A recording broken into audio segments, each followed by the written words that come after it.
حضرت عیسیٰ علیہ السلام نے جب یہودیوں کے سامنے اپنی نبوت کا اعلان فرمایا تو یہودی آپ کے دشمن ہو گئے، چونکہ یہودی توریت میں پڑھ چکے تھے کہ حضرت عیسیٰ مسیح علیہ السلام ان کے دین کو منسوخ کر دیں گے۔ یہاں تک کہ جب حضرت عیسیٰ علیہ السلام نے یہ محسوس فرما لیا کہ یہودی اپنے کفر پر اڑے رہیں گے اور وہ مجھے قتل کر دیں گے، تو ایک دن آپ نے لوگوں کو مخاطب کر کے فرمایا کہ اللہ کے دین کی طرف کون کون میرا مددگار ہے۔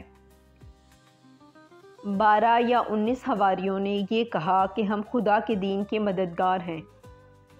ہم اللہ پر ایمان لائے اور آپ گواہ ہو جائیں کہ ہم مسلمان ہیں۔ باقی تمام یہودی اپنے کفر پر جمے رہے،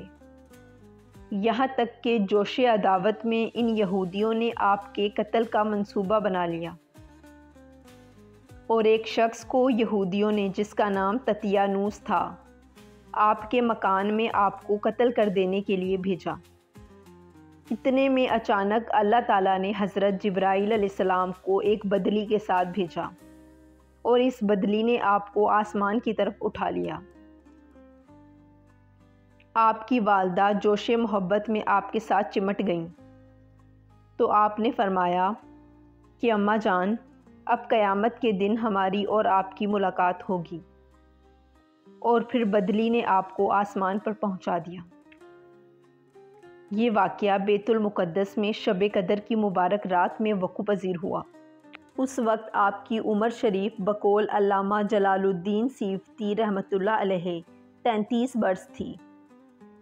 تتیانوس جب بہت دیر مکان سے باہر نہیں نکلا تو یہودیوں نے مکان میں گھس کر دیکھا تو اللہ تعالیٰ نے تتیانوس کو حضرت عیسیٰ علیہ السلام کی شکل کا بنا دیا۔ یہودیوں نے تتیانوس کو حضرت عیسیٰ علیہ السلام سمجھ کر قتل کر دیا۔ اس کے بعد جب تتیانوس کے گھر والوں نے غور سے دیکھا تو صرف چہرہ حضرت عیسیٰ علیہ السلام کا تھا، باقی سارا بدن تتیانوس کا تھا۔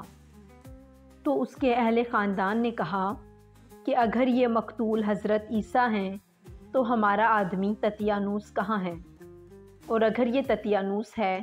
تو حضرت عیسیٰ علیہ السلام کہاں گئے؟ اس پر خود یہودیوں میں جنگ و جدال کی نوبت آ گئی اور خود یہودیوں نے ایک دوسرے کو قتل کرنا شروع کر دیا اور بہت سے یہودی قتل ہو گئے۔ خداوند قدوس نے قرآن مجید میں اس واقعے کو اس طرح بیان فرمایا ہے۔ سورہ آل عمران میں اللہ تعالیٰ فرماتا ہے، اور کافروں نے مکر کیا اور اللہ نے ان کے ہلاک کی خفیہ تدبیر فرمائی، اور اللہ سب سے بہتر چھپی تدبیر والا ہے۔ یاد کرو جب اللہ نے فرمایا، اے عیسیٰ میں تجھے پوری عمر تک پہنچاؤں گا اور تجھے اپنی طرف اٹھا لوں گا اور تجھے کافروں سے پاک کر دوں گا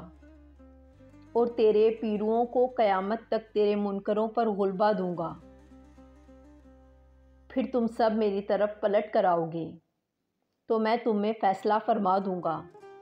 جس بات میں جھگڑتے ہو۔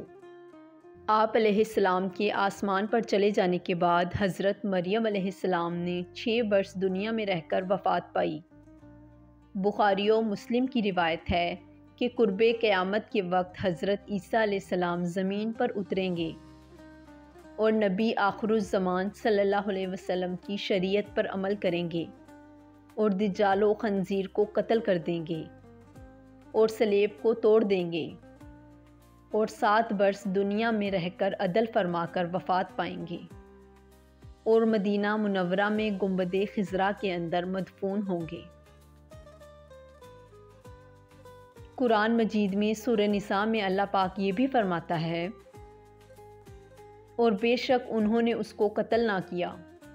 بلکہ اللہ نے اسے اپنی طرف اٹھا لیا،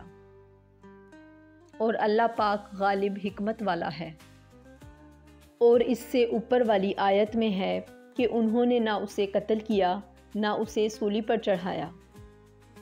بلکہ ان کی صورت کا ایک اور بنا دیا گیا۔ خلاصہ کلام یہ ہے کہ حضرت عیسیٰ علیہ السلام یہودیوں کے ہاتھوں مقتول نہیں ہوئے اور اللہ نے آپ کو آسمان پر اٹھا لیا۔ جو یہ عقیدہ رکھتا ہے کہ حضرت عیسیٰ علیہ السلام قتل ہو گئے اور سولی پر چڑھائے گئے تو وہ شخص کافر ہے، کیونکہ قرآن مجید میں صاف صاف مذکورہ ہے کہ حضرت عیسیٰ علیہ السلام نہ مقتول ہوئے اور نہ ہی سولی پر چڑھائے گئے۔